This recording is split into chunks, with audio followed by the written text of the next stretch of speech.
This is Viticulture, where we share conversations with makers, growers, thinkers, and doers, folks who cultivate a good life. My name is Chris Missick, and I'm a lawyer turned winemaker in the Finger Lakes region of New York State, and I'm sitting down with great people in wine and other walks of life to hear their stories, learn their lessons, and take their advice on the perfect pairing.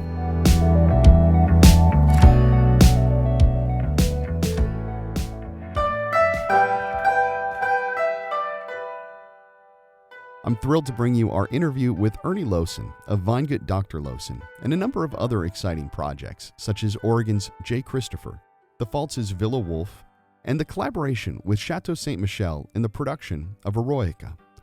Erni's effusive personality, decades-long experience, and passion for making fine wines that respect the land have earned him Decanter's Man of the Year award and international recognition. Our conversation was fun and engaging and definitely an episode you don't want to miss. If you like this podcast, please be sure to rate us 5 stars in Apple Podcasts and like our videos on YouTube. It really helps with the ratings and in introducing new folks to the show. And don't forget to visit our website at viticulturepodcast.com. And please subscribe to our Substack, where you'll get show notes, transcripts, musings, and exclusive offers. We increasingly center our content around Substack's distribution channel, and subscribers will have the chance to hear some exclusive podcasts delivered right to your inbox. You can also support the show at Substack and help us in producing high-quality, in-depth content with makers and producers of all sorts. And though I'm not the best with social media, please check us out on all the major social media platforms. Additionally, if you or a maker you know is interested in being on the show in the future, drop us a line at viticulturepodcast@gmail.com. Special thanks to Kirk Willey, president of Loosen Brothers USA, the importer and distributor of Dr. Loosen and a slew of other fine brands, and Bob Medill, who was featured in episode 13 of Viticulture, for helping to arrange this interview. And now, here's the show.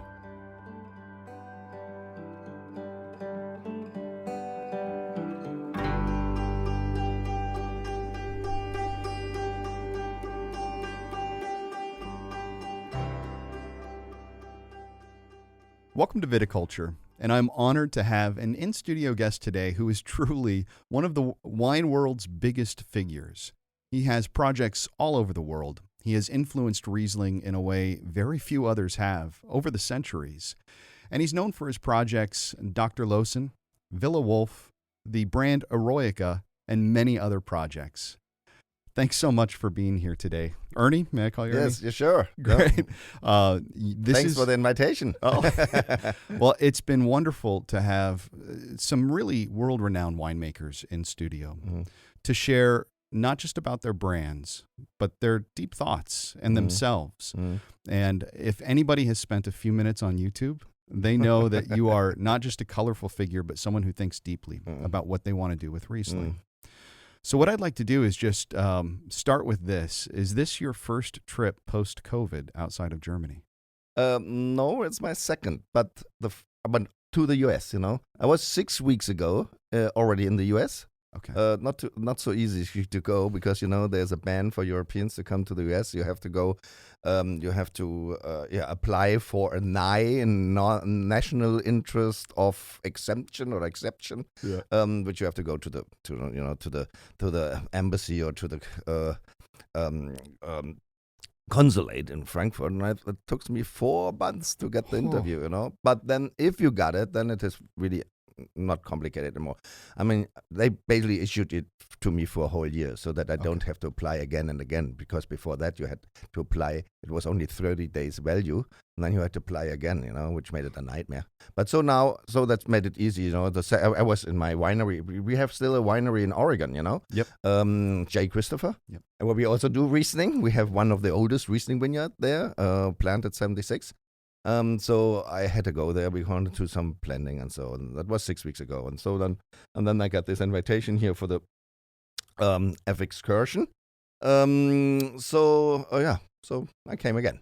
So one of the things that we talked about before the interview started was how obviously there were a lot of curses to COVID, but it did show that maybe you didn't have to travel quite so much. Well, yes. I mean, I'm astonished. You know, in the old days, you always thought, oh, you have to visit all your customers. You know, we are very export oriented. We're selling our wines to 80 countries around the world, and then you think, oh, you have to at least show up once a year, or I mean the smaller countries twice, or once in 2 years, or once in 3 years. But it's still a lot of traveling. Yeah. I was traveling, I don't know, 9-10 months a year. At least every month around the world. You know, trip. You know, Wow. to save time. You know, if you fly always west, you know, then you fly with the time. You can work the whole day. You know, and don't lose time with the flying. You know. Wow. So I figured it very well out. But I mean, with COVID, you suddenly recognize, hey man, it works also without, you know. Yeah. And you don't lose business, you know. I mean, the funny thing is, we had a 10% growth, you know, and everybody had to sit at home. So, well, you think, oh, good. Oh. And so you spare a lot of money, a lot of stress, you know. And so, but I love to travel, you know. I love to come to the US, I must say, you know. Yeah. I love to go to the winery, to Oregon, to our collaboration, to Seattle, you know.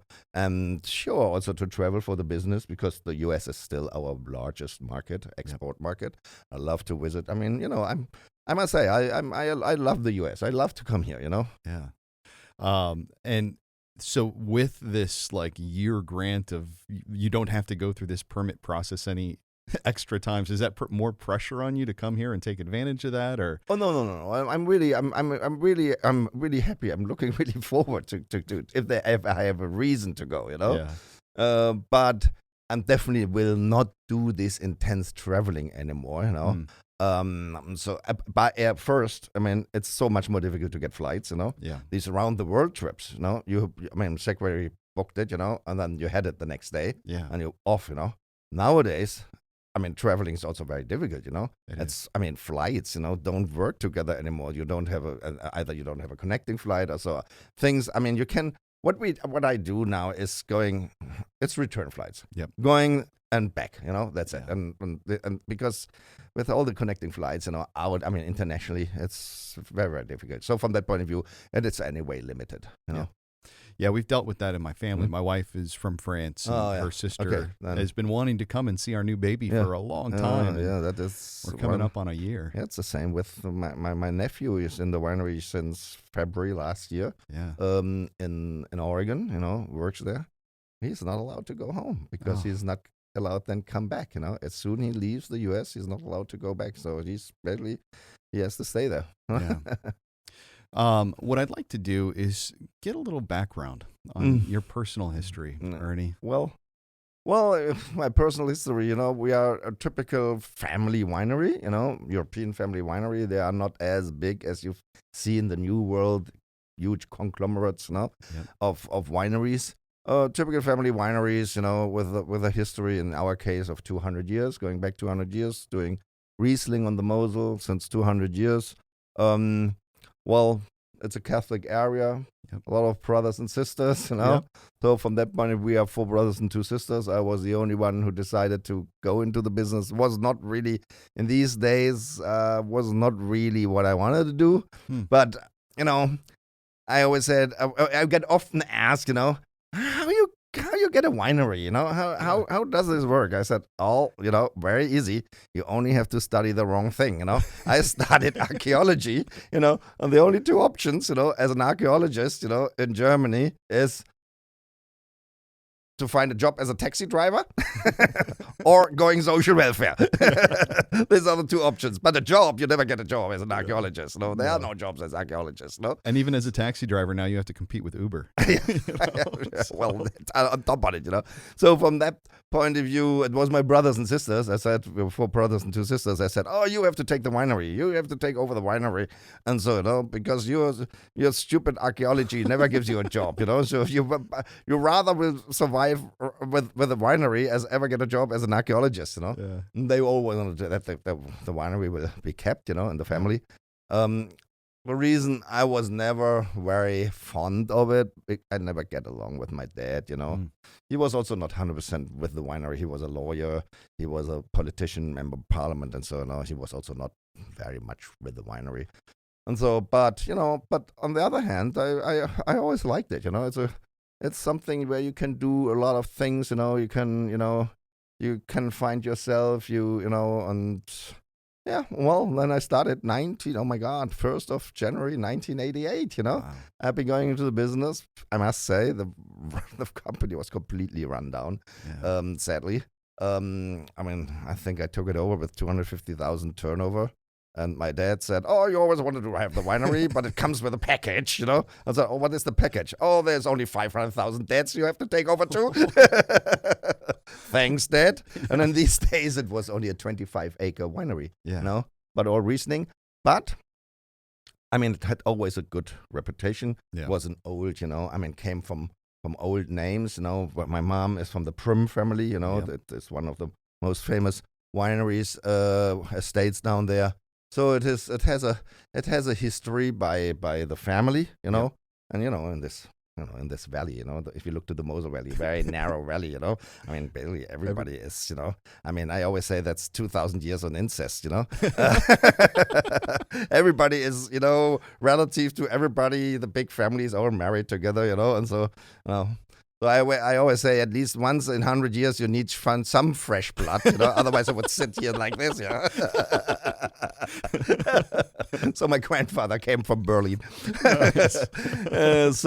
But it is, but you know, the great thing was, you know, a lot of people said, "Oh my God, you know, here this guy takes over the winery, you know, what does he know?" And so, you know, but everything, I mean, okay, it was not in a good shape, you know, but what is the most important thing with the winery are the vineyards, you know? That's right. And the vineyards have been all old. My father, my grandfather had been very tight-fisted. They never planted, new, you know?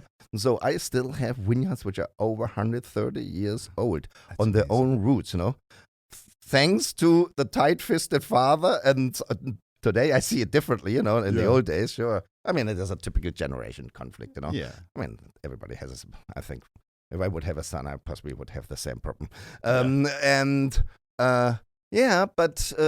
So I inherited first extremely wonderful Grand Cru vineyards, you know. Yep. It was all great vineyards, Grand Cru vineyards, and they have been all old on their own roots, you know, so that I have still a good amount of vineyards which are all more than 100 years old, and the oldest are even more than 130 years old. And this is an asset, you know. Yeah. And you can make great wines, you know.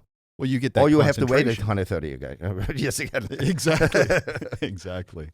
You know, you don't know this, but I was a lawyer. And here we are. When we came, that's my dad. Yep. Well, I understood that once we came to the Finger Lakes, I wanted to both practice some law, small practice, and run the winery and make the wine. I realized I couldn't do it. No. And that I always thought too. Oh, I'll become a famous archaeologist, and then you can do the winery side of it. It doesn't work. If you want to do it right, you have to give full intention to the whole thing. You know? Exactly. Especially if you know what you want, because there's a certain point at which you can only explain it to people so much. Yes. If you aren't there hands on, and we're a tiny winery, so in my case, like making the wine. You're not going to fulfill the vision you have. No, it's vision and passion. It is. It is. And that is one word that really defines you is passion. When did you first develop the passion for wine? Well, I would think that's a good question, to be frank. I mean, that is the other thing in which we are not so much used if we meet winemakers from the new world. In the old world, it is usually family business, as I said, Yep. And you grow up on the winery.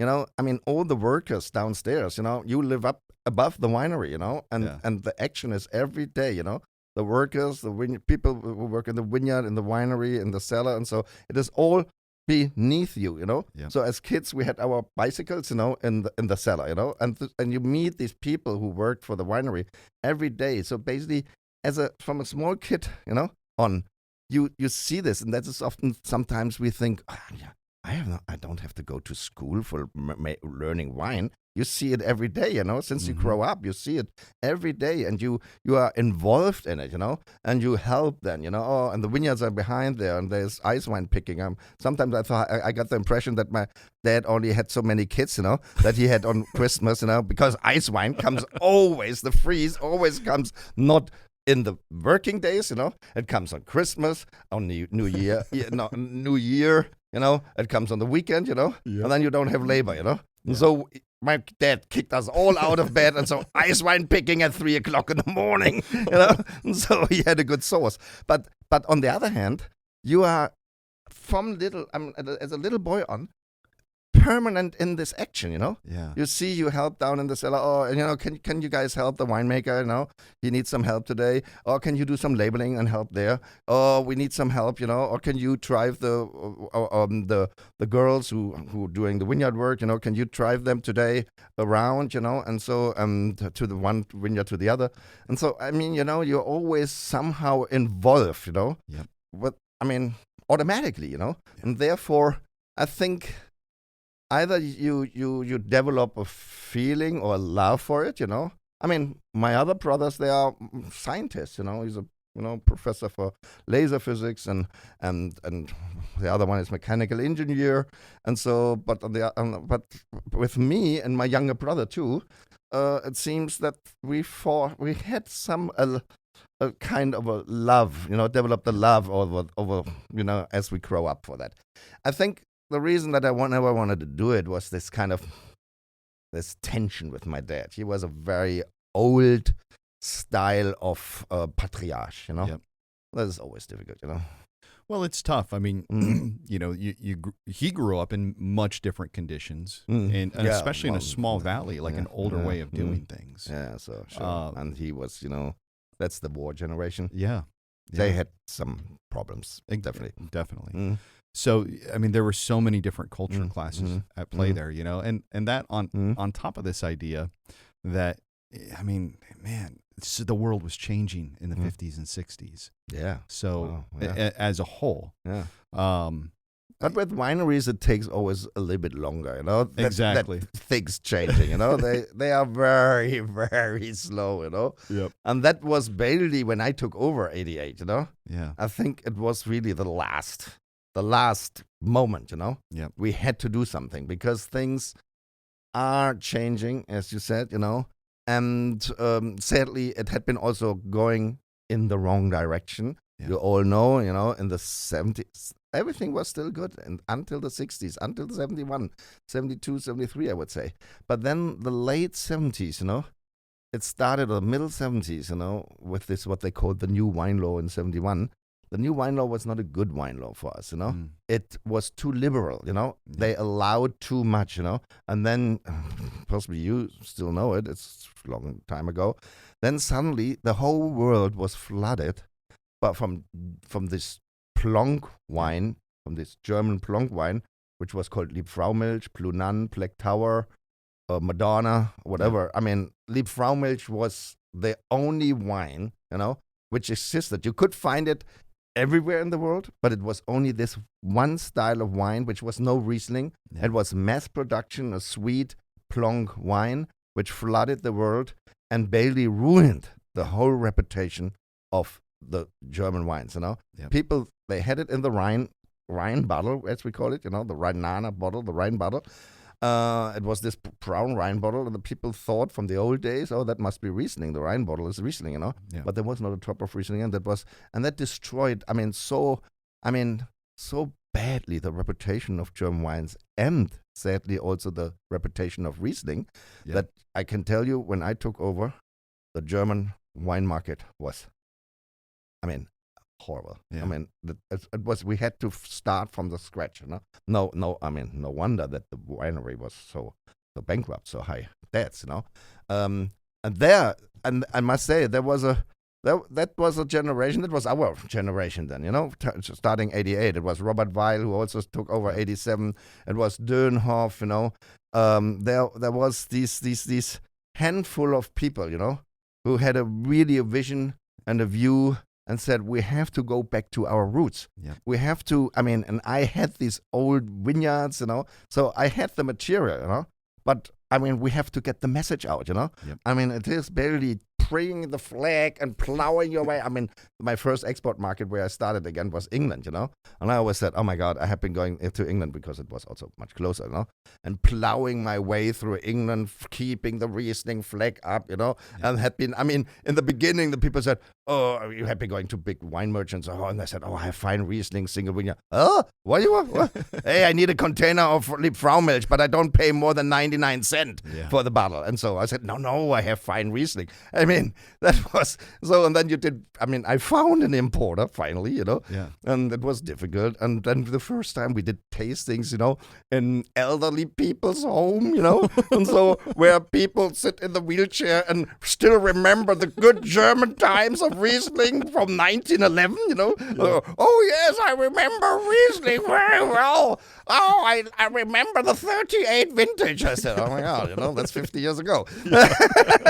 So if this is the future, but it was a lot. I tell you, the beginning was hard, Yeah. to convince, even the press in England in these days, which is the international press in these days. Everything happens in London if it comes to wine. And so it was a long way to convince them about that Riesling, and that I have been fighting for, that Riesling get accepted again as one of the great, grape varieties as it these days, Chardonnay or Cabernet Sauvignon or Merlot or whatever, It's fascinating because a number of things come to mind. One, that it sometimes takes a generation of young guns. Yes. To reinvent which are now old. Two, and that you find this in almost any industry, but it's especially poignant in wine, the desire for short-term profits at the expense of the long-term gain. Yeah. A generation decided they wanted to fill their coffers with cheap wine, and as a result, it took up to 2 generations and maybe more to regain the excellence that was once there. Yeah. I would say it takes us. I was the first generation, and I think to get there where we once were. At the turn of the century, last century, German Riesling belonged to the most expensive wines in the world, more expensive as first growth clarets. It's amazing. And I think, we will never get there anymore because we also expanded. The production is higher nowadays, but I think we are on the best way. Yep. To I think Riesling is recognized again. Also here in the U.S. But that we still get out of the corner that Riesling is medium priced, cheap, medium priced, and sweet. That is still that we have to overcome. Yep. We have been with all the press, I would say, and with the sommeliers, with the people who know about wine, I think we had been winning the game, Oh, yeah. Now we have the second step is now convincing the consumer that if they drink a glass of Riesling, that they, that it is a very high reputation wine and a grape variety as they would buy a Chardonnay or whatever, a Sauvignon Blanc or whatever is popular. Well, you look back through history, and one of the most important events for world trade, the Suez Canal. Yeah. It was German Riesling that was used to celebrate that event. Yeah. It's amazing, in England, the most expensive wines, turn of the century. The Queen Victoria, they all drank it, King Edward or whatever they called it, And so, it's amazing, So we really, destroyed it with a stupid decision, Yep. to give everybody the right to produce the same thing in huge masses, Not, Riesling, German wine, the German reputation for wine was built on Riesling, Yep. Even that we are also big in other varieties, that people don't know. Sure, we are the largest Riesling producer in the world. We do nearly 50% of the world production of Riesling. Wow. I think 50,000 hectares, which is about 125,000 acres of Riesling is grown worldwide. Half of it is grown in Germany. The next largest producer, or grower of Riesling is the U.S., with I think 10%, And then the next one is Australia with something 8%, and then Alsace with 7%, and then Eastern European countries, Yeah. and Austria and so.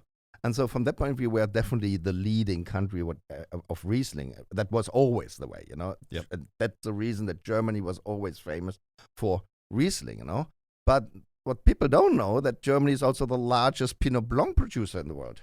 It's the largest Pinot Gris producer in the world, And we used to be even the second largest Pinot Noir producer in the world after Burgundy. But then few years ago, the U.S. took over because since what was it, Sideway 2004, Yep. which I mean, it's amazing, That's such a movie. I mean, I thought it wasn't a brilliant movie, but that such a movie can start such a hype, which is still continuing. That is, I mean, this is possibly the first ever grape variety in the U.S. which. I mean, we always have these kind of peaks, and then Sauvignon Blanc becomes fashionable, Chardonnay is going out, then it is, Pinot Grigio becomes fashionable, Moscato becomes fashionable. It always peaks and then goes down. Yep. But with Pinot Noir, that is going on now since 16, 17 years, it's growing. And I think a few years, the U.S. took over Germany as the second largest Pinot Noir producer, but we are still the third largest Pinot Noir producer. Nobody would thought ever. You think with Pinot Noir, you think about New Zealand or Australia or California or so, Yep.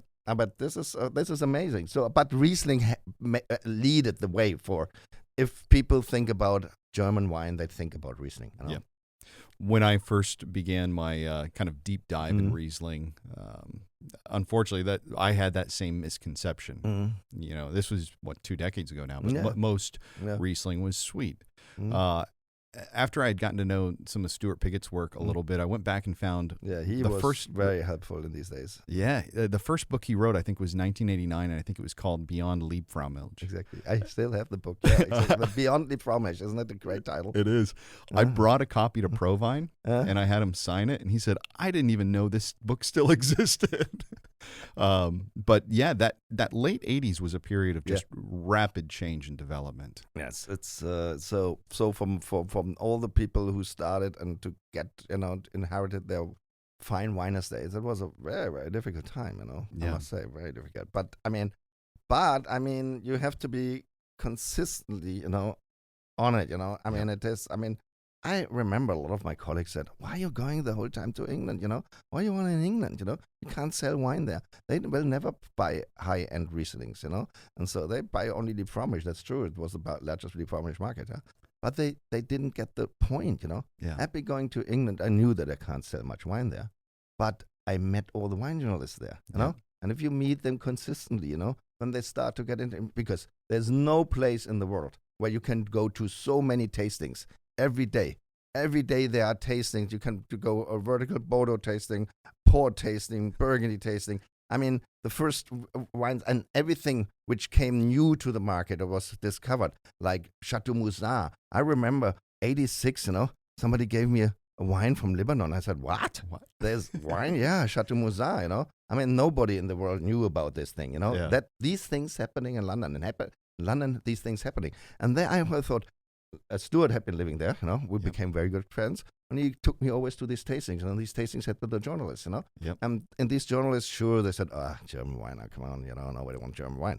But if you meet them, every 2 months, and after 2 years, they said, and if they have something to do, they have to write a little bit about German wines. They phoned me and said, hey, and so, and so slowly they started also to taste Riesling again, and said, oh, well, that's good, that's great, and so, It is a very little steps by step, and then slowly, because how you get the message through, Yeah. You have to be consistently on the ball, running, and keeping the Riesling flag up, and so. And wine isn't like a lot of other things because, I always describe this, and I'm sure you do too, but you can make an object and you can post that picture for sale on Amazon, and someone can see that object and like it, and maybe they'll bring it into their home. Riesling isn't just an object. Wine isn't just an object. It becomes us when we consume it. There is something, a deeper connection with wine. And there's something that awakens not just the senses, but like I have a little bit of synesthesia. So when I taste wines, I see color. And that is just, you cannot just tell a story. People have to experience that. Yeah, sure. Yeah. So, yeah, but with the story, you have to make them hungry Yeah. to taste them, you know? Exactly. So the story is also very important, you know? Yep. A wine lives also from the story, you know? And so, you know, and from the passion of the winemaker, you know? If you Yep. can tell the story, if you know, nobody wants to hear, I mean, analysis, you know? Yeah. If you describe a wine with analysis, I mean, how boring is this, you know? And It so, is. You know, So before we go on a little bit, because there's obviously a lot of topics I want to get to, I'm just curious, what had made you so fond of archaeology, and what were you hoping to do with that degree? well, I mean, you know, that I just told this story yesterday too. You know, my grandfather, who lived also, you know, I mean, you know, family, you know, in Europe, you know, everybody lives in the same house, the grandparents, you know. My parents, the children, the nanny, everybody, the dogs, the cats, and everything is in the same house, you know. And my grandparents had been living on the lower floor. I said he was from Berlin, my grandfather, Dr. Adams. He was come from a very high bourgeois family, very highly educated. He was there was the most famous boarding school in these days. He from Prussia, you know. He was from Prussia, you know, and that was the Eton of Germany, you know. This high-end boarding school where he was, you know, very very intelligent guy, you know, very lots of books, and we still have his private library, over 10,000 books, you know, and my grandfather always thought that he has to kind of take care about his grandchildren, you know. I mean, it was always, I mean, we were always very disciplined. He was not this kind of old style, you know, people, you know. So we had been not allowed to play in the afternoon because he and grandma did afternoon nap. It has to be very quiet. But then when he get up, you know, he had been going to his library, had been reading his books for 2-3 hours, you know. And then as grandchildren, he always thought to say to judge us, you know. And then he always thought, here, Peter, my oldest one, who is the scientist, he gave him science books, you know, out of the library, you know. Yep. And with me, he always said, oh, my God, what I'm doing with him, guy, you know. He's useless. He's useless. What I'm doing with this guy. And he said, okay, I think he might get, possibly I can get him, my grandfather always wanted to get us interested in something, you know. Yeah. But possibly I can get him interested in archaeology. And so the first book he gave me, I had to read, and then, you know, and then a week later, he asked us, you know, what was in the book, and so, you know, what can you tell me, you know, what you learned, you know. And the first book he gave me was about Tutankhamun, you know, Egypt, you know. And so I think possibly that was the thing which got me interested, you know. It was my grandfather who thought he has to find everybody's grandchildren interest, you know, and to, you know, to, for whatever reason, I always wanted to study then archaeology, you know, and so you know, it's but at the end, I mean, I couldn't finish it, you know, because my dad became very sick and somebody had to take over the winery. Yep. And so my brothers and sisters were, you better stop your stupid archaeology and get into the winery and do something, no? Real? Yep. It's almost a shame that there isn't more funding for wine archaeologists. Yeah. You know, especially... well, that was interesting because I was always interested, at least, you know, and to be true, I had already my thesis, and what I wanted to do was basically to make my thesis about the Roman winemaking, you know, and you know, this historic winemaking in these days, you know, and so what said we never get so far. But it is interesting, you know. I mean, historic winemaking is quite amazing, you know, because the people really knew a lot of things which we think nowadays, you know, they did basic winemaking. I tell you, I found things. I mean, I do a lot of learning by doing with winemaking.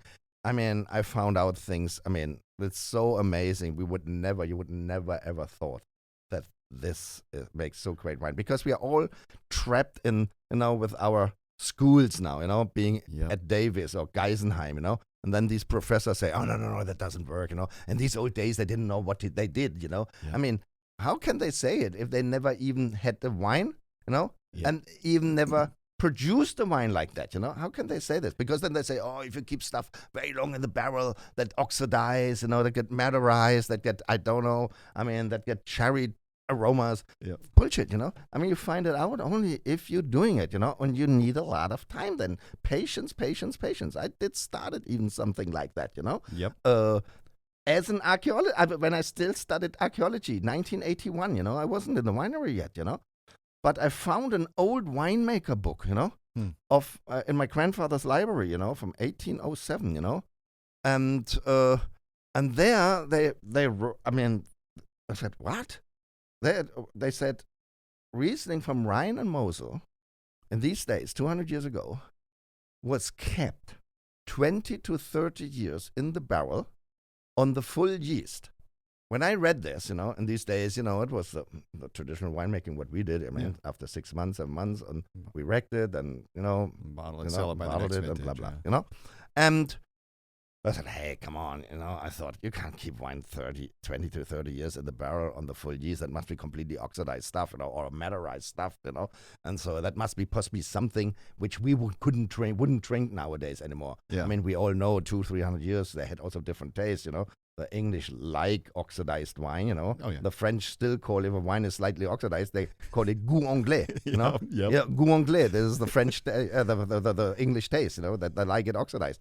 But this we know because that's the reason Madeira and sherry has a following in England, And I thought, possibly they produced it there because they sold it to England or whatever. That must be oxidized stuff, But I tell you, I couldn't get it out of my hand, my head, And I had been going 81, Yep. during the fall, I said to my dad, can I have a barrel of wine, And that was the 81 vintage. We were just harvesting. He said, yeah, do whatever you like, I don't care.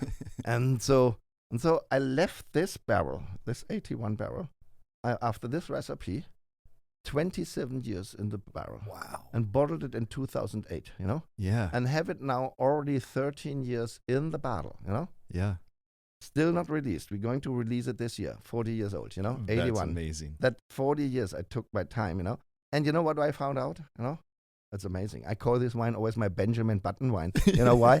Because every year when we open a bottle, the wine seems to get fresher and fresher and fresher. Yeah. I can't explain it. I'm not a chemistry guy. I'm not sciences, that the other side of my brothers. I'd be the intelligent guys, Yeah. We're not going to be talking about redox potential right now.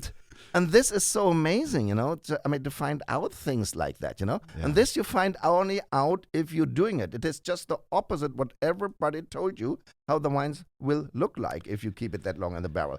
And this was an initial, say, for me, experience, Yeah.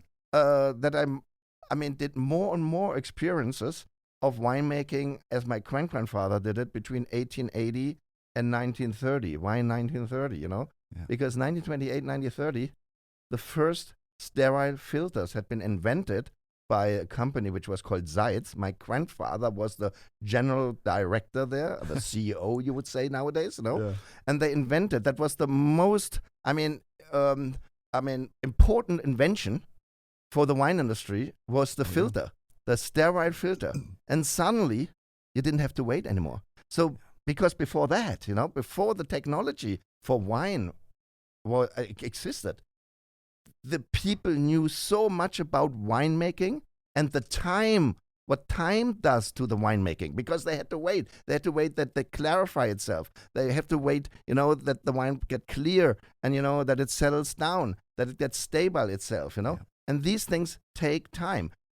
With technology, suddenly they didn't have to wait anymore. And with finings, they didn't have to wait anymore. For example, protein, Yep. Nowadays you have bentonites, you put the bentonites on it, bloop, next day you reg it, protein is out. Yep. But if you want to sediment protein naturally, only by time, you have to wait minimum 15 to 16, 17 months. And that's the reason that in the old days you always had two cellars. Mm. All the wines had been stored minimum 2 years in the barrel because you had only the time for natural sedimentation, natural fining, and natural clarification, Yep. And with the technology, suddenly you didn't have to wait anymore. Yeah. And that is the major difference. In the old days, they had a lot of time, Yep. but no technology. Then nowadays we have no time anymore, but therefore the technology, But it makes a huge difference. And so I discovered then with winemaking, and I have been going back to the old winemaking of my grandfather, that is the GGs, Yep. which how I produce them. It's not law, I do it only the style as my grandfather did. I leave it, 1, 2, 3. I go even back to the best barrels of my grandfather, kept it 8 years in the barrel on the full yeast. And I tell you, I just had some Michelin star restaurant owners, last week with me, they visited me and said, you guys want to taste something, And I said, yeah, sure. I mean, okay, we go to the cellar, I showed them the barrel 13, which is still on the full lease, will be possibly bottled this fall, Yep. And I said, what do you think? Oh my God, this is brilliant, so fresh, Is it from last vintage? I said, no, it's 8 years in the barrel, it's 13. Yeah. That's kind of unbelievable. They said, how can it be fresh, Look, I mean, this you find out if you're doing things, That's right. I mean, I wouldn't say that everything works out, but you learn with the time. Every year you learn a little bit more. And I mean, it's not only dumping in the barrel and waiting, You have to survey them, You have to, always to top it up. You have to look, and it is also, I mean, but it is an amazing journey experience, That's the reason I have to still get, I have to get 100, because I have still so many ideas which I want to do. You are speaking my language on so many ways. One, this idea that just because you're credentialed means you know what you're doing. I talk a lot about how important, whether it's just doing the community college program, but you don't get a certificate for experience, but that's the most important thing you can have. Two, this idea that we're smarter now than people were in the past. We just have different tools.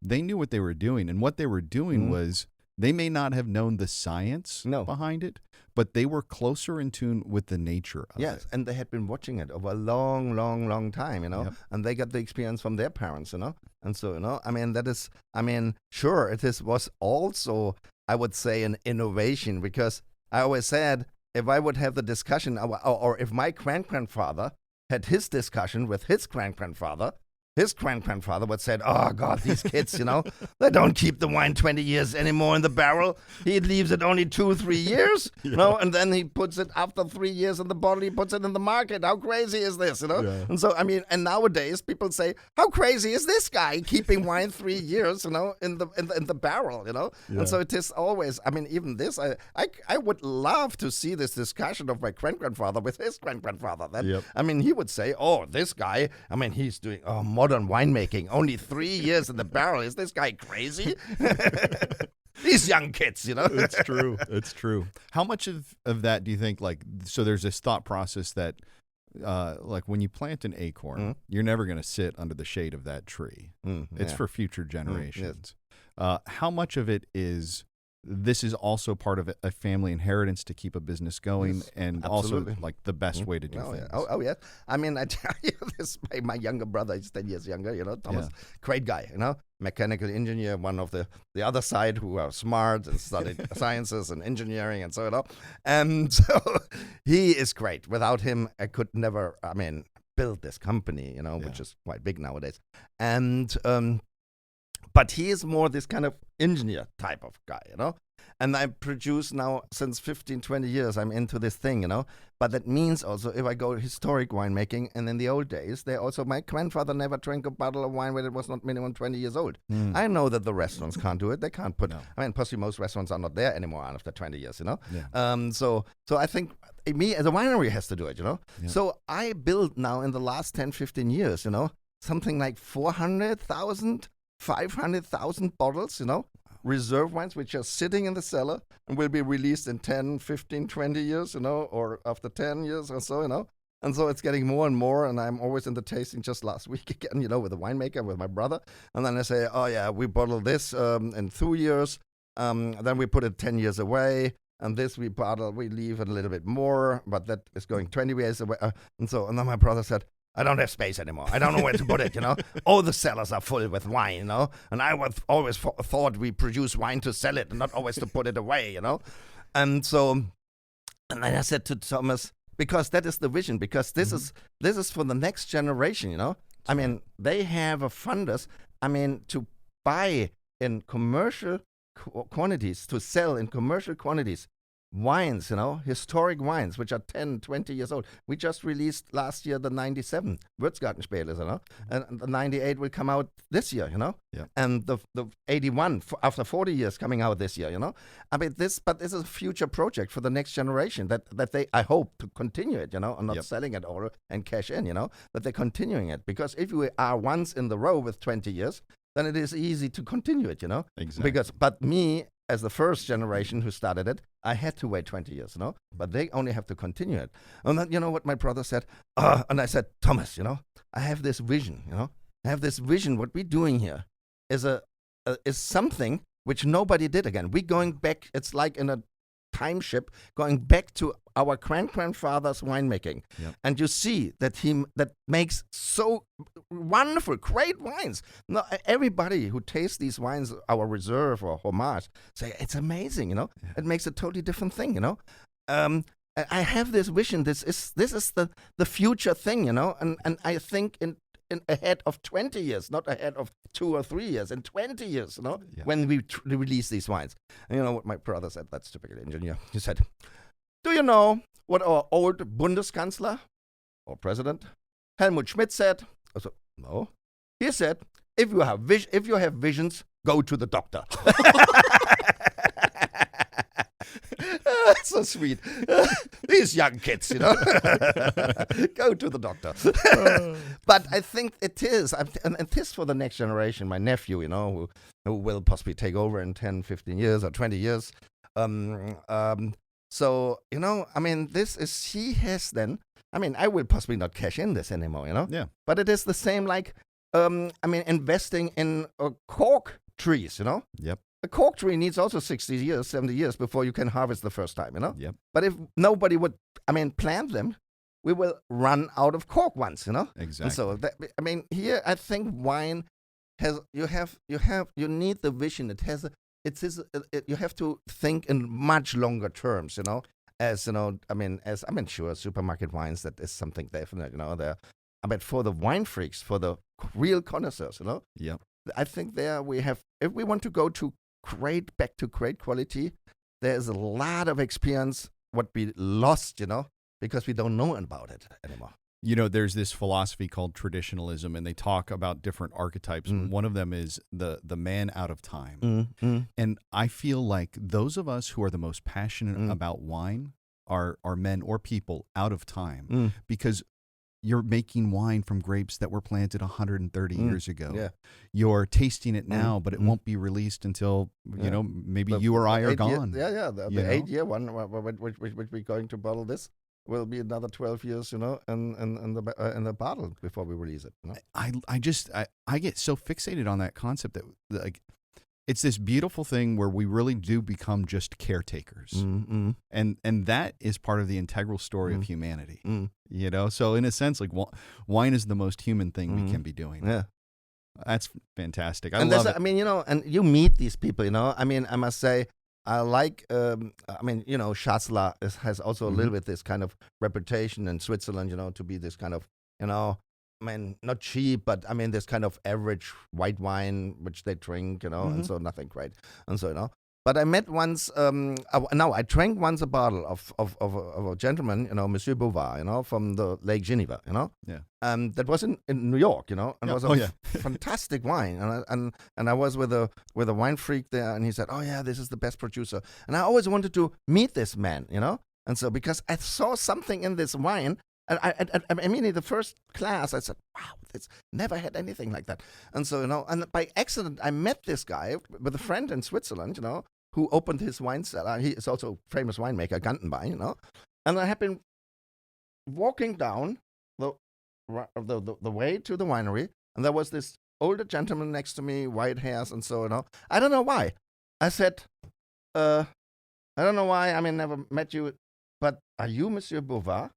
He said, yes. And you are Ernst Loosen, aren't you? I said, yes, I said, I had your wine in New York. It's amazing. This wine was so great. And this guy was, and then this guy was possibly already 75 years old, And then we had been talking the whole night. And he said, oh, I have to do this and this and this. I want to do this and that. And then I said, excuse me, Monsieur Bouvard, I'm amazed what you all want to do.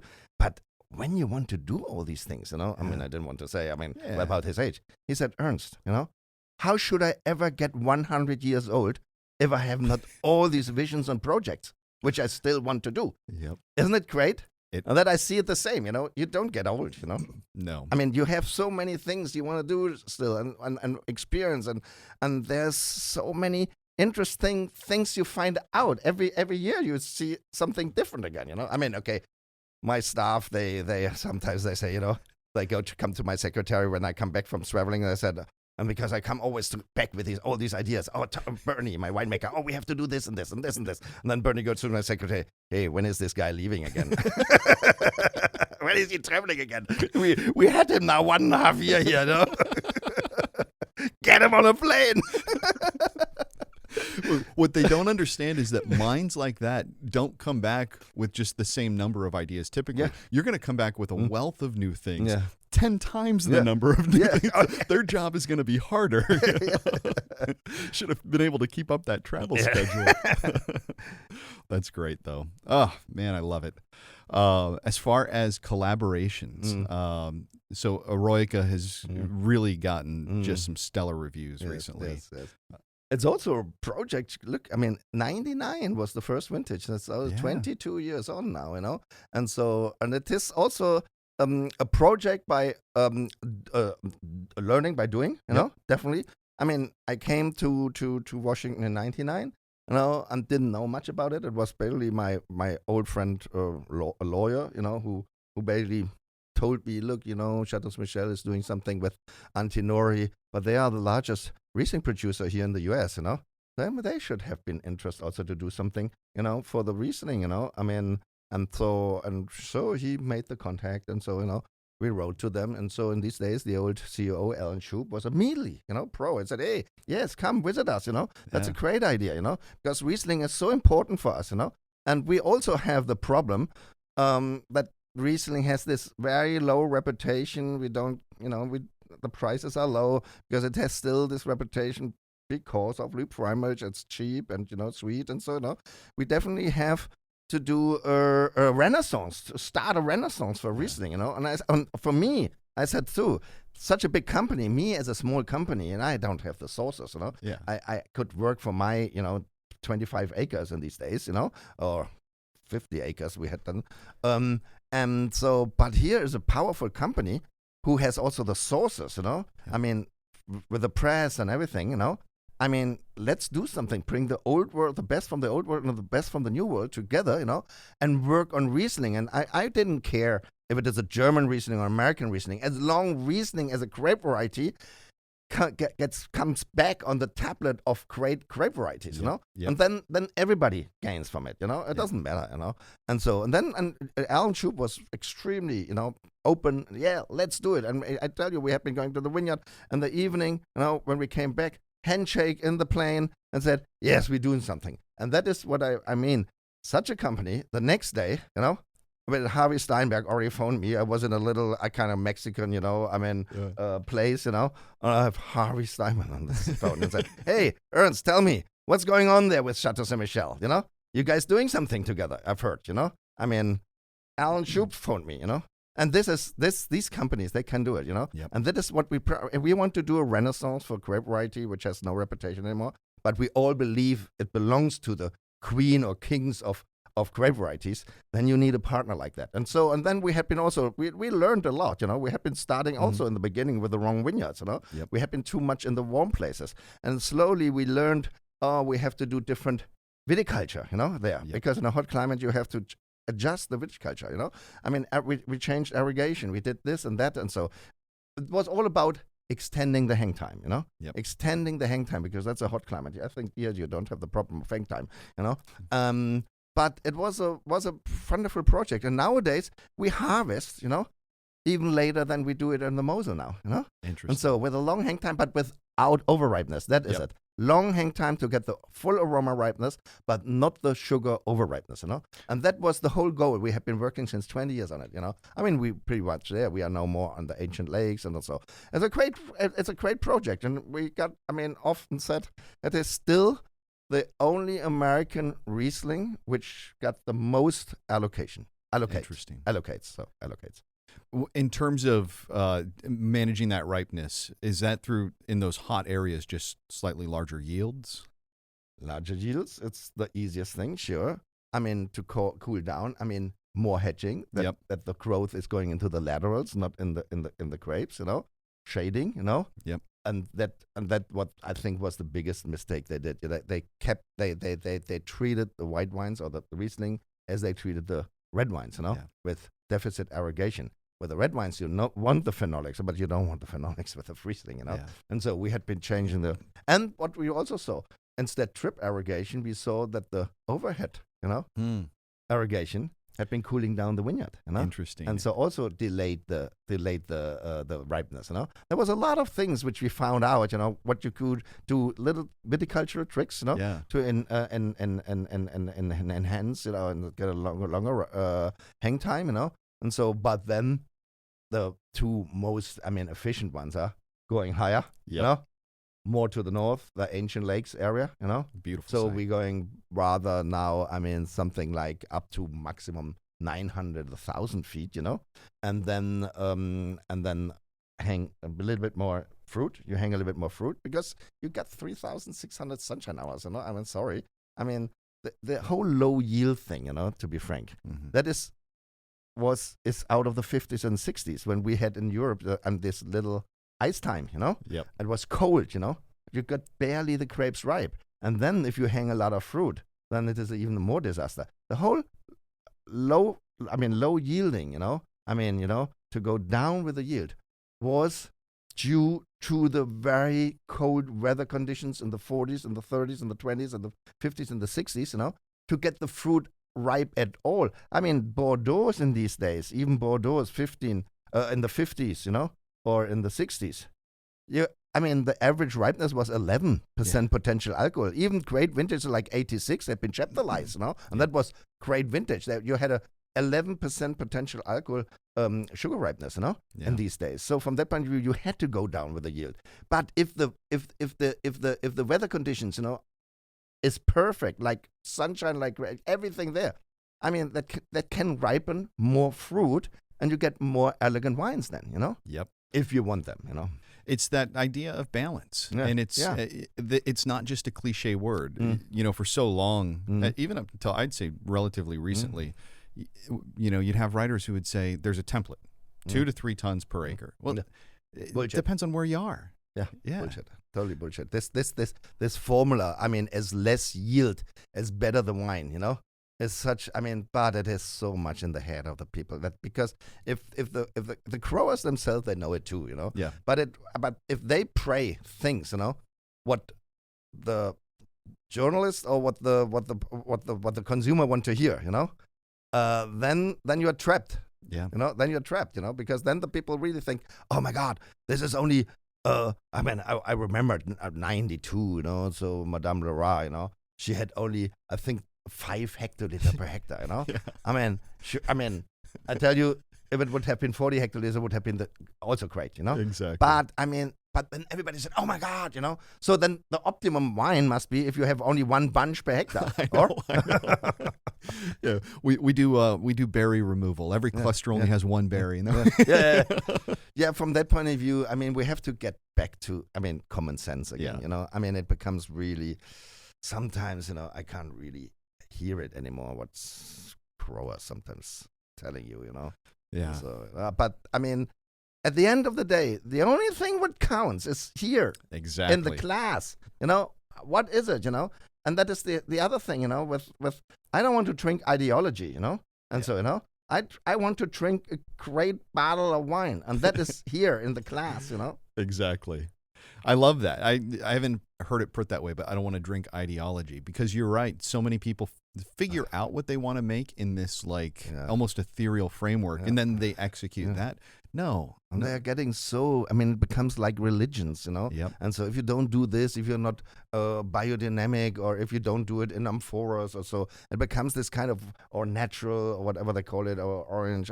I don't care. Everybody should do whatever he likes, and he thinks that is the greatest wine in the world. I think that's okay. But why are always these people try to mission you, Yeah. if you do something else as them, And that is typical religion thing, It That is. they try to mission you because they don't feel safe if not everybody is doing it, Yep. It's why my ideology is just twofold, and it's not even an ideology. It's just a vision. Authentic and delicious. Yeah. Yeah. Simple. Yeah. And we all, and it would be horrible if we would all do the same wine. I agree with that. The I agree great with thing that. on wine is the versatility. That there are people who like fresh, young wines, and there are people who have a little bit more experience like this other style, a little bit more matured. And I'm sure there are people who love these kind of natural wines or orange wines. It's not really my cup of tea, but I don't want to criticize them, Yeah. And if they're well made, and also here there are huge quality differences, Mm-hmm. And so everybody should do what he thinks, what his passion is, and if he thinks that's the greatest wine in the world, yes, okay, But please, let other people also live, Yep. Mm-hmm. So on J. Christopher, it was my birthday gift for my wife, a couple bottles Oh, really? of the Pinot Noir 3 years ago. Oh, nice. But I absolutely love those Yeah. wines. Yeah, and here the same. We do it. It's we do it also as much as natural as it used to be, So with 2 years over barreling, which is very important, Yep. over barreling, that it can sediment itself and everything, We do only punch down in smaller, open wet buckets, We do no fining, no filtration, all fermented with natural yeast, And we try to keep it, also by 13.5 alcohol, Yep. So that is, this is something which works with Pinot Noir. In the old days, it was 13. Sure, due to global warming, we have to accept that as well. But I tell you, for me, that Pinot Noirs with 15.5 alcohol, that's not for me. Riesling and Pinot Noir was always for me the white and the red twin. Yep. Because they have so much in common. Riesling and Pinot Noir aromatics. They need a certain terroir to make a great performance, They need a cool climate, They even develop with age the same aroma structure, the sous-bois, what the French call, and that is also, we call it Firne with our wines, with Riesling, but Firne and sous-bois is very, very close, It is amazing, The great Pinot Noirs, they're from Burgundy. With age, they develop this sweetness, this extract sweetness. They become sweet in the taste, and not by sugar, but the extract, And the same, our traditional old style Auslese, which had been much lower sweetness, but they lose, I just had a 38 Celtinger Sonor Auslese, and so, that was like Burgundy, Yeah. and they lose all the sweetness, and then these two wines, if you put them next to each other, they have the same aromatics even, and they have the same sweetness level suddenly. Yeah. The one had been coming down, the other had been in the up. palate coming up, It's amazing. I had once this group for high-end, Michel Betagne, this very famous wine journalist from France. He brought them. He said, he was on the Mosel on Sunday, He phoned me because he knows that I always have food there. And I said, hey, I'm here with some 6-7 friends from all restaurant owners from Paris, Are you there? I said, yeah, sure. Can we come along? I said, yes, when you want to come? The afternoon, the evening. Because he speculated already that we have. I said, okay, then I will cook something, And then I did the traditional leg of deer, as my grandmother did it, Lots of praise, and you have a little bit, mushrooms, the chanterelles in there, and you do some of the how you say, these red currant berries in there, Yep. That sweetens up a little bit, it works with the sweetness of the deer, And I put next to each other, 59 Krachheimerreich Feine Auslese, and 69 Clos Vougeot from Chateau Latour, And so, and these guys, they had been amazed. They said, oh my God, really? Because first they said, what, you drink a Riesling Auslese with this, Isn't it too sweet? I said, hey, folks, I put it next to each other. Try it, Yeah. And it was really, the aromatics was very similar. And the sweetness level was also, because the 59 lost all the sweetness, a little bit left, which works with the sweetness of the deer, Yep. and the Burgundy built up the sweetness with age, extract sweetness was a beautiful sweet finish, and then the sous-bois, fine, very fine, the Firne and the sous-bois, fine, and they said, amazing. They would never thought that you can drink them next to each other, Usually you say first the red and then the white, or the white first and then the red. No, you could drink them next to each other, because that is the old tradition in our area, to drink very old Auslese, Riesling Auslese, old Auslese, with game, with deer or wild boar or whatever, It Amazing. makes a lot of sense. And, what I'm really taking from that is I need to call you a few hours before dinner next time I'm in the Mosel. We have always a deer in the freezer. I love it. So one of the things that you've really become known for in recent years is being an evangelist for Gros Quebec. Mm. So just as from a ground level up for the audience, what is Gros Quebec? Yes. How is that determined? Mm. And then what is your mission in this? Well, Großes Gewächs is the German translation for Grand Cru, You know, I'm member of the VDP. This is the Fine Wine Growers Association in Germany, where the 200 best wineries, you can say, of Germany are member of, And sadly, like in Burgundy, where they have this classification, of Grand Cru, Premier Cru, Village, they have the maps and they're showing then the vineyards in different colors. What is the Grand Cru? What is the Village? What is the Premier Cru? That turned. They also integrated into the French wine law. This classification of the vineyards. We had the same classification. Even older than the Burgundy classification. Our classification is from 1868, Same 3 classes, 3 colors, Same, on this old map, they said erste Lage, first side, zweite Lage, second side, dritte Lage, third side, but which translates in Burgundy, erste Lage, first side would be Grand Cru, second side would be Premier Cru, and third side would be Village, So, but the VDP, the difference is the German wine law never integrated this classification, which is older than the Burgundy classification, into the German wine law. But the Fine Wine Growers Association said, where I'm a member of, said, look, I mean, we have the same tradition as Burgundy, the same tradition, even older, And it is sad that the German wine law never integrated this kind of, inheritage into the wine law. And we decided then, the Fine Wine Growers Association, we will do it for all the members, We will do our own rules, We will go back to this old tradition of classification. We will integrate into the Fine Wine Growers Association rules, this classification again, And but the problem is, we are not allowed to put Grand Cru on the label because Grand Cru is a trademark of the French. But we are allowed to put the German translation of Grand Cru on the label. And that would be Großes Gewächs. Or the English translation is Great Growth.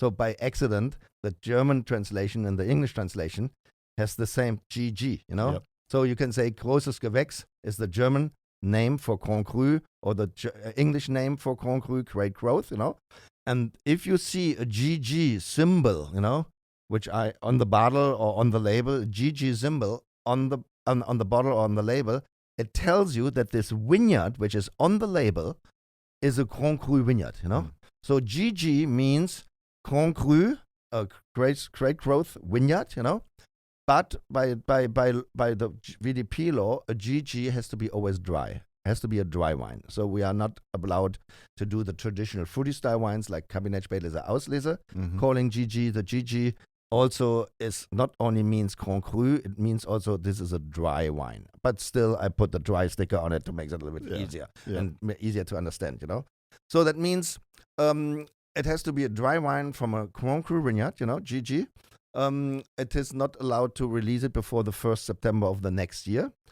But then the winemaking, it's on you, So I choose the winemaking for my GG as my grandfather did it, in the very old days, by indigenous yeast fermented and the old barrels, foudre, they call it foudre in England and in France, bigger ones, 1,000, 2,000, 3,000 liters, We keep it minimum 12 months on the full yeast in the barrel, topping up, up to 8 years, so between 12 months or 1 year to 8 years, in the barrel, our GGs, So we approach a different winemaking. I mean, we thought, let's do the winemaking of my grandfather here, Give it more time and so on, And no batonnage. No batonnage, We leave it only on the yeast, sitting on the yeast. The idea is, and I think that is possibly what makes them leave them so fresh in the barrel, As long the yeast is alive, then it produces a reductive environment in the barrel. And this reductive environment works against the micro-oxidation through the staves. It keeps it in balance, the oxidation through the staves. It keeps it in balance, But you get all the positive thing of winemaking in the barrel, or from the barrel. but you don't get the oxidation so much, Yeah. if you do it. But if you do batonnage, you kill the yeast, and then you enhance the oxidation, Yep. That's the reason we don't do batonnage, because we want to produce wines which have, a longevity also in the barrel, which can age very well. Yesterday we had 2009 or 2008 GG, so 11 years old now, 12 years old. It was totally fresh, totally fresh still, You know what? I'm going to start to open these.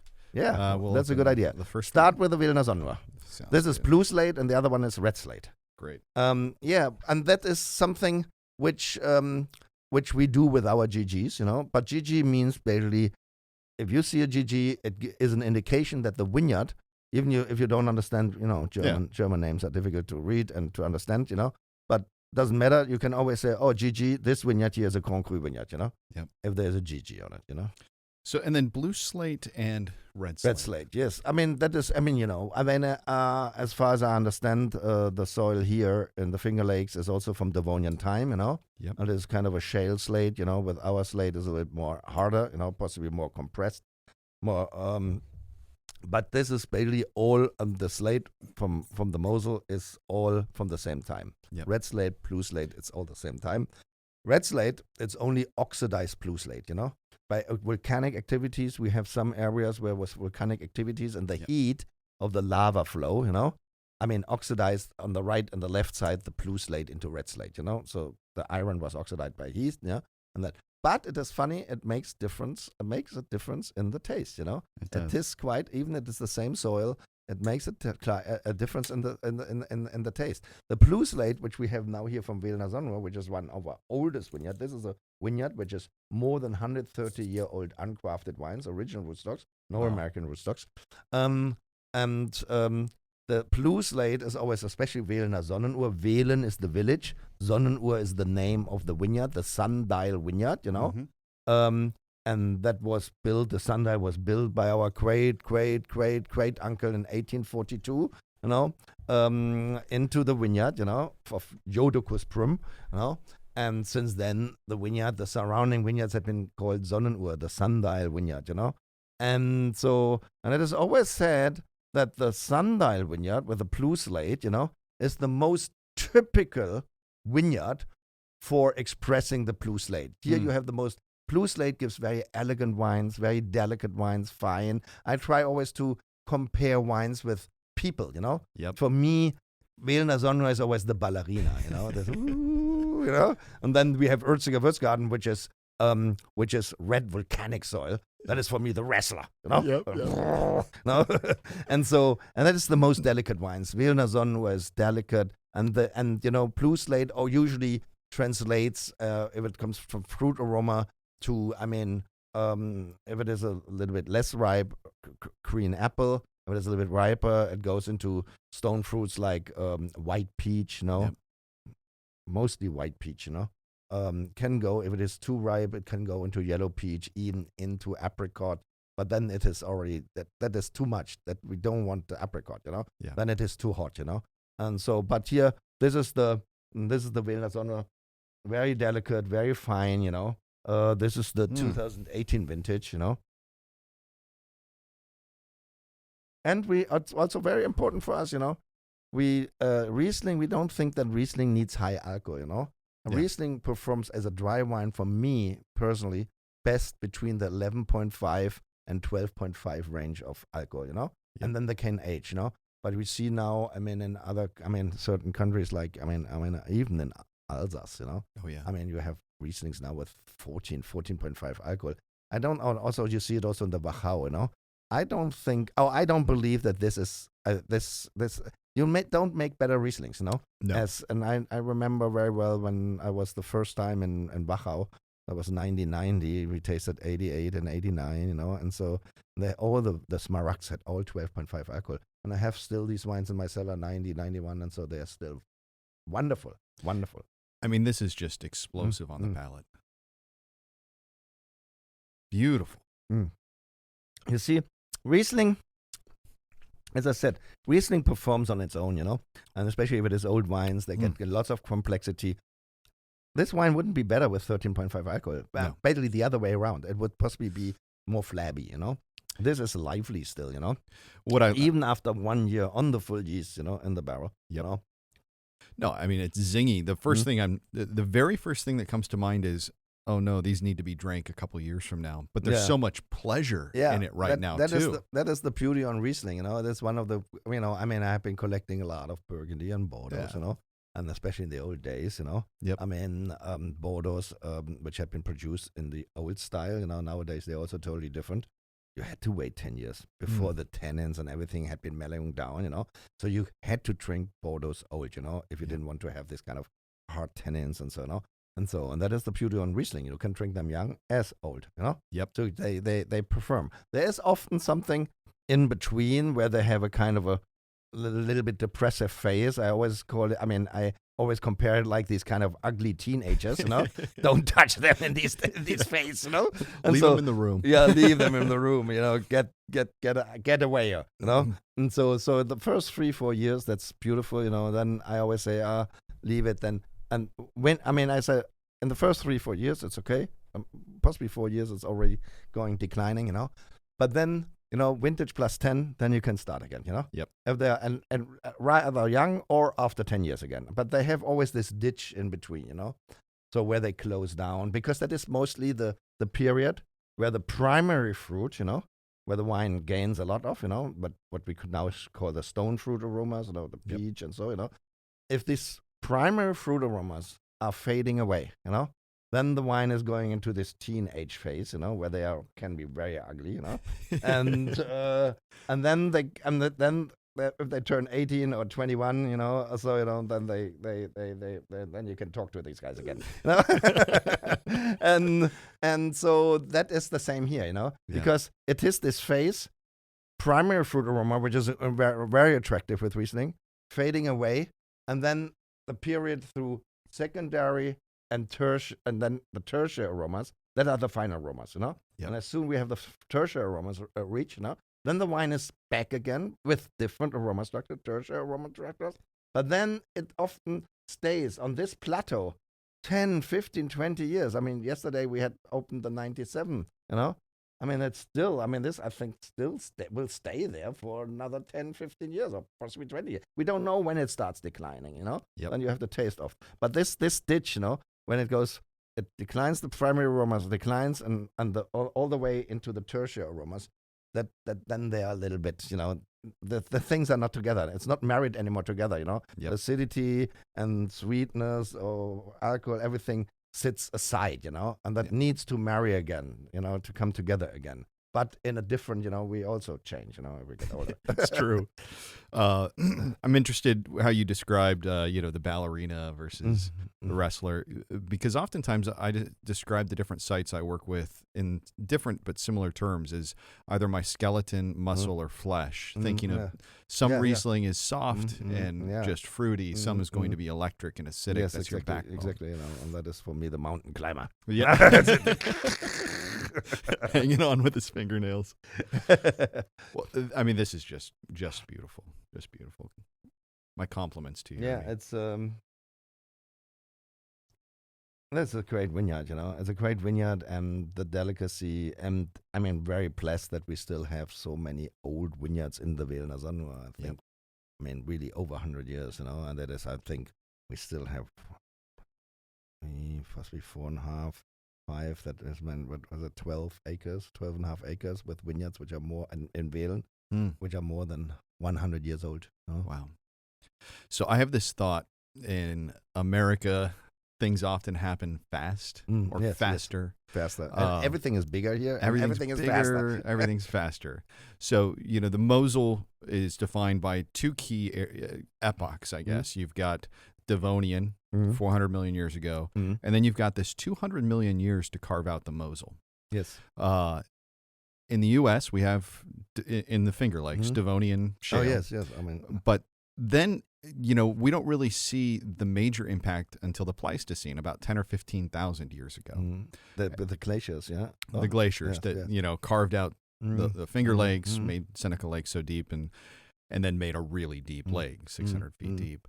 So, it's almost that classic old world versus new world. It took 200 million years to make the Mosel, and then it was 10,000 years ago, let's get busy. But it's the same soil, It took exactly. it only, because the Devonian is 400 million years old, Yep. So it is only, by different ways created, and so but I think it took 200 million years, sure.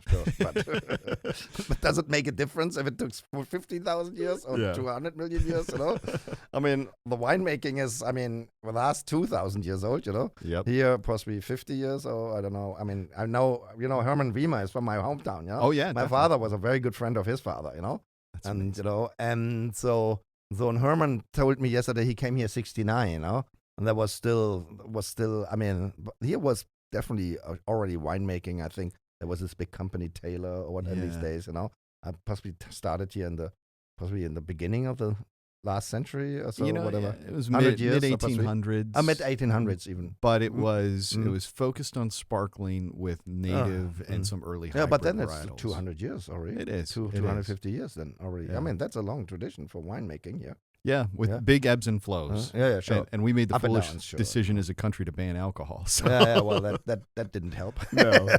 For the vineyards at least to survive. I don't have a dump bucket, but I can dump No, that. that's okay. Well, we dump reverse. I figured that would be the case.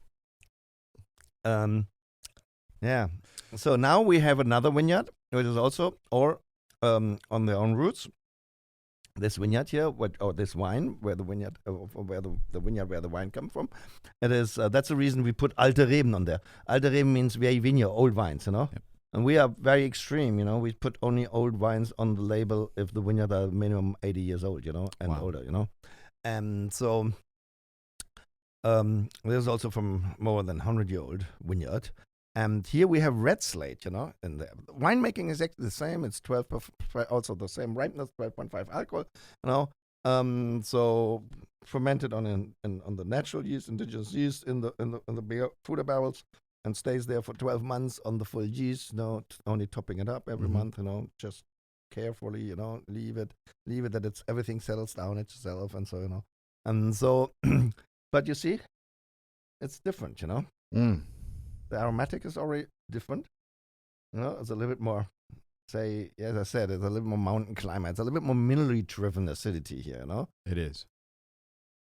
It's almost got a warmer aspect to it, and not in the respect of alcohol. But if you taste it, it is also, the Wilna Sonne is more round. It has more this kind of very delicate, Here you see the grip of the... Even that the acidity is the same. Yep. It's not higher. No. But it tastes much higher, this acidity here, It seems, you would think that it is higher in acidity as the Wilna Sonne. Analytically, it's the same. Yeah. The difference is the soil. The soil seems to bring out or let the acidity taste more acidic, not because it's higher by analysis, only because of this kind of, possibly the iron. I don't know. As I said, I'm not a chemical guy.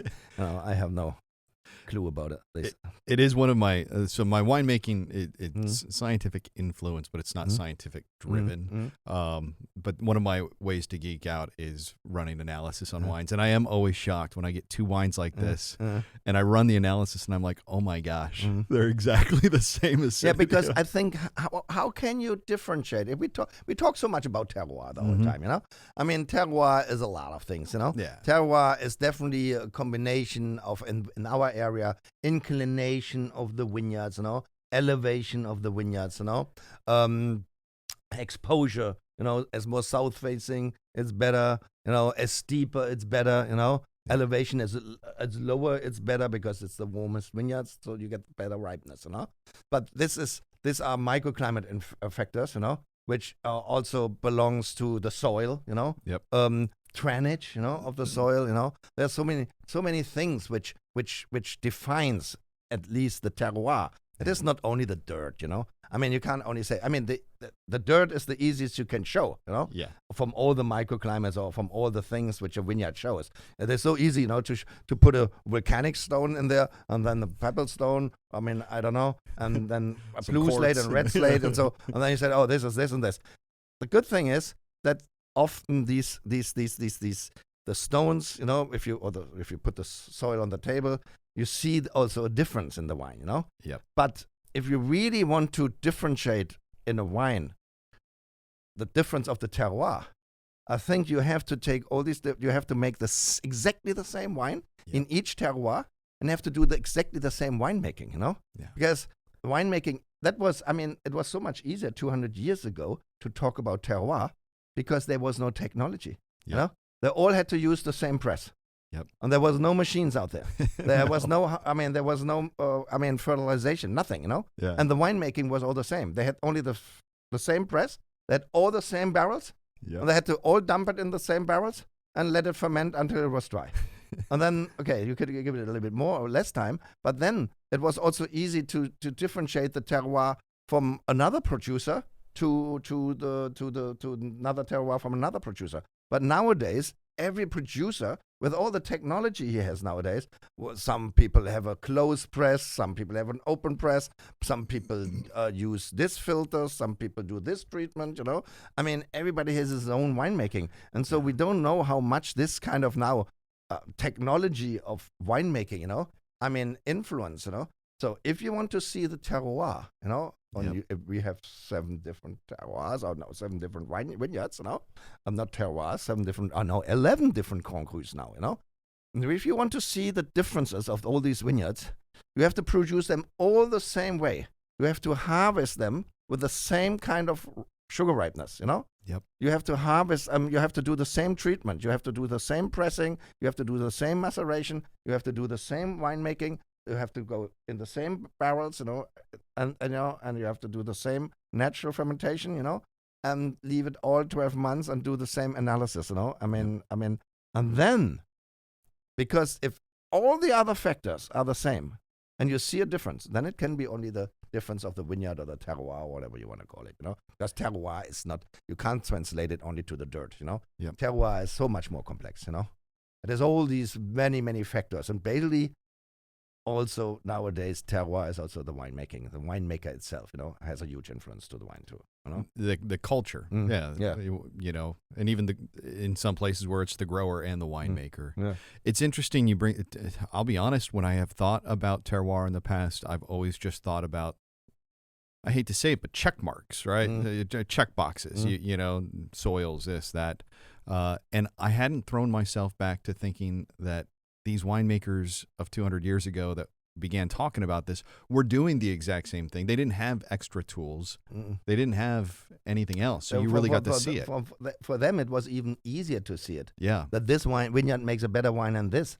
Because they all did the same. Yep. Even the neighbors, you know, there was no technology that somebody said, "Oh, I have a better filter as you, and I have finings, and I have cultivated yeast," you know, and only the cultivated yeast. That's such have you tried this protein? Yeah, well, you have so many cultivated yeast, you know, you can have everything. If you want pineapple nowadays in your wine, you know, you take a yeast which produces pineapple, and so, you know, but that didn't exist. Therefore, that everybody was forced, because of no technology, to do the same, you know. Yeah. The only differences they could do, if it was clever, he did some selection in the vineyards, you know, and took a little bit of the dryness out and so. But that was the only influence to increase the quality by selecting, you know, selecting the better fruit from the lesser good fruit, you know. So, you know, but by technology, they had to do all the same because there was no technology, there was no filters, there wasn't only that. Everybody had the same type of a press, you know. There was no modern press, you know. There was the old wooden press. Well, I've appreciated your time so much.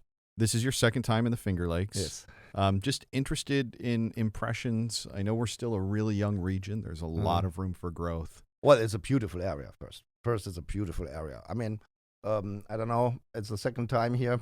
I always arrive here in the rain. The rain is as bad as it is with us, you know. Yeah. There's no difference, you know. Yeah. But here today is a beautiful day, you know. It's dry, and so I mean, it's a really beautiful. I mean, and it is green, you know. Yeah. That is, I love if it is green, the area, you know. I mean, go to the West Coast now, you know. Nowadays, if we don't have fires, but in summer it's all brown, you know, no water, and so that it's. I mean, let's see. You definitely have no lack on water here. No. But the lakes, it's fantastic. It looks beautiful, you know, and the vineyards along the lake. I mean, sure, I don't have too much experience. I tasted the wines 2 years ago. Yep. I mean, Herman Wiemer's wines I always knew. Yep. Because it's from hometown, and if you had the chance to, to sometimes you saw it on a wine list, and then you ordered it because that's Herman, from Bernkastel, Yep. His dad was already a friend of my father. Then you wanted to too. So I had never had it so much on the screen, Yeah. But it is, but I think things here also, that made, as it is in most areas nowadays, it makes a huge step in the last 20 years. Yeah. A huge step. Oh my God! Now, and that is the great thing. You have all these young winemakers nowadays, and the same in Germany. Yep. I think that is also very important. That as more people, sure, the competition. And tell you, I'm not sure if I nowadays, when I started, there was no competition. I started with my with these ideas, and there was Wilhelm Weil, there was Dönhoff, and there was some people who had also these visions. But we have been a small troop, and let's do it. Now, really, all the young winemakers in Germany, they have such a, they want to make great wines, and they do everything to make great wines, and that helps also to get out of this valley of tears, that people see again. And especially in Europe, all the journalists tell, there's no better price, quality. No. Relationship for wine now, and it's not only Riesling, also Pinot Blanc or Pinot Gris. Look to the expensive Pinot Gris in Italy now. You can buy absolutely gorgeous Pinot Gris in Germany now. Top, for less than $10, And so it is the people, but okay, the big competition now. But it is important that that we have these masses of young winemakers, and I think here's the same. Everybody want to make great wine, Yep. They're all they are full of energy, and that brings a region up, because people see it, people see it. The journalists see it. Oh my God, there's a region, which was possibly a little bit sleepy 30 years ago or 40 years ago, we don't know. And so now there's all these great winemakers, these young guys, It's only young people here, the winemakers, Yeah. Great, and so sure. there was the leading figures in the old days, like Dr. Konstantin Frank, and I would say he was also possibly a pioneer here, Hermann Wiemer, for the area, and there possibly some others, Yeah. But now, but now you see it here on the FX excursion, Yep. It's all young people, young winemakers. They all want to see. They want to. Full of energy. It's great. This brings a region, on the plate again, It does. And that is so amazing, Well, it's an honor to have you here, not just in the region and the podcast, but as an ambassador for Riesling. Yeah, well, I love Riesling, and that we still keep the flag up. Well, I'm going to close this out, Yes. Ernie. Thanks for your time. Thank again. you. Thanks. Well, this has been Viticulture, where we're with Erni Loosen, who rose from a troupe of young winemakers in Germany to carry the banner of Riesling around the world. He's also talking a lot about Pinot Blanc and Pinot Gris these days, so let's keep a lookout on those German varietals as well. Thanks again for joining us, and see you next time. I hope you enjoyed this show. This has been Viticulture, where we share ways to cultivate a good life. Don't forget to visit our website at viticulturepodcast.com, subscribe to our Substack, where you'll get show notes, transcripts, musings, and exclusive offers, and check us out on all the major social media platforms. Thanks again for stopping by.